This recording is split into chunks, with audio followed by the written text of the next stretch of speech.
Well, moving on now, it is day 3 of the UN Climate Change Conference in Madrid, Spain. Environmental stakeholders and more than 50 world leaders are still brainstorming on how to save the planet. UN Secretary General Antonio Guterres says the planet is close to a point of no return, and he's urging all countries to cut pollutant emissions to combat climate change. In the meantime, teenage climate change activist Greta Thunberg, who travels by sea to avoid pollution, has docked in Lisbon, Portugal, ahead of Friday's demonstration at the climate change conference. An environmentalist, Nimo Bassi, joins us now via Skype from Madrid. Good morning. Thank you for joining us on TVC Breakfast. Good morning.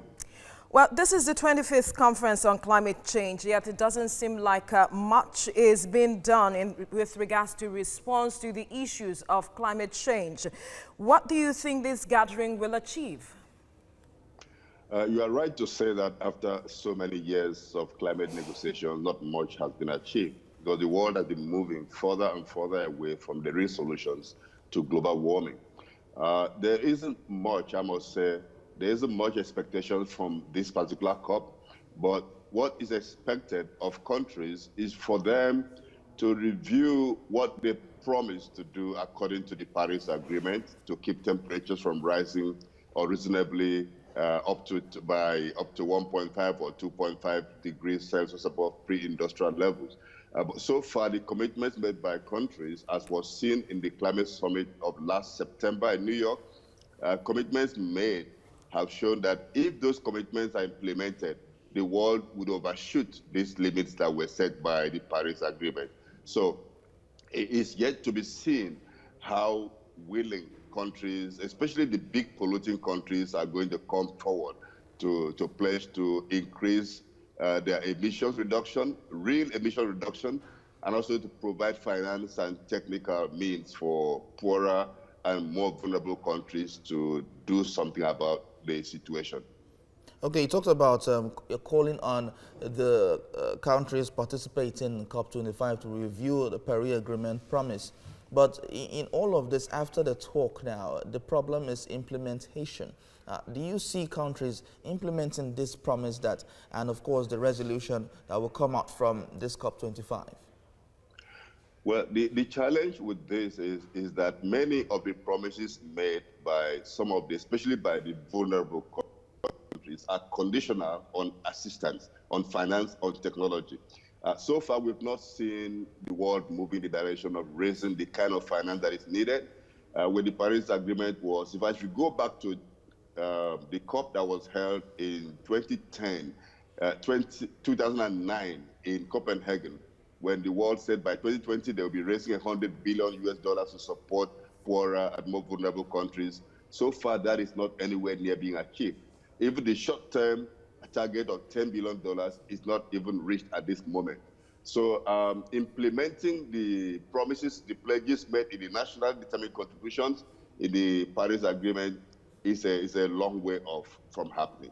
Now, we see that developed countries are holding back in committing to addressing these issues of climate change. What options are left for developing countries like Nigeria now, who are also struggling under the strain of climate change? This is the paradox of the whole climate negotiations. And what I believe is the option for us, for Nigeria and other vulnerable nations, is to stand together. Right now, there are tensions in terms of approaches, but I think the African group and other groups have to really forge a common front. They're already making many promises, some of which cannot be implemented without adequate support, but they can't look at those who are slacking. But if they stand together, insist on the real thing being done, cutting emissions at source, which is the critical thing, and also leading by example, I believe those who are resisting will come around. And very importantly, the United States has stepped away from the COP. I think this is a significant moment for the world to forge ahead, because the states within the United States are not following the initiative of the federal government, and they're still taking action to stop global warming, or to slow down global warming. This is a trend I believe the other countries in the negotiation should follow, not be disturbed and not be slowed down because of other people's inaction. All right, in conversations about this conference, one question comes to mind. What really gets done at these conferences? Is it just mere talk that goes on, and after which no one goes to implement the recommendations of the conference, and next year we'll come back and still talk about the same issues what they were talked about this year at this conference? Well, that appears to be the general trend, but the truth is that the conference itself has the mechanisms for checking what countries have done on what they promised. For example, at this meeting, there's going to be a lot of stock taking to see what countries promised and what steps they've taken to implement those decisions. So it's not just talks.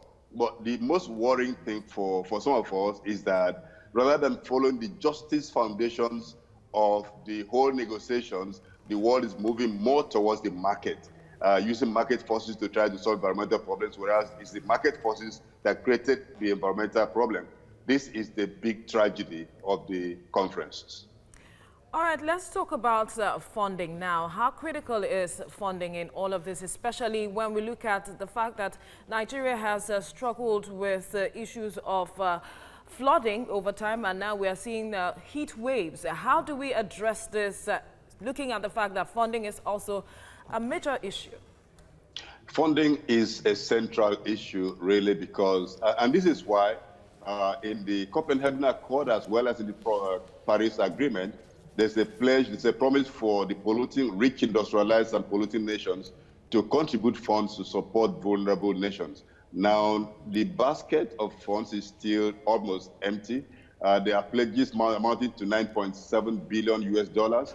But the flooding, the cyclone that affected Mozambique, Malawi, and the rest earlier this year caused damage that amounted to up to about $100 billion US. So if you're putting on the table $9.7 billion to help a broad group of nations, whereas a couple of nations can have damage that is more than multiples of times above that available fund, it shows that really it's a long way away from meeting the needs of countries. For us in Nigeria, of course, 45% of what we promise to do to tackle global warming is dependent on financial support and technology support. So this is a critical issue, and this is really what the African nations are focusing on, that something needs to be done about this. All right, Nimo Basi, thank you for your time on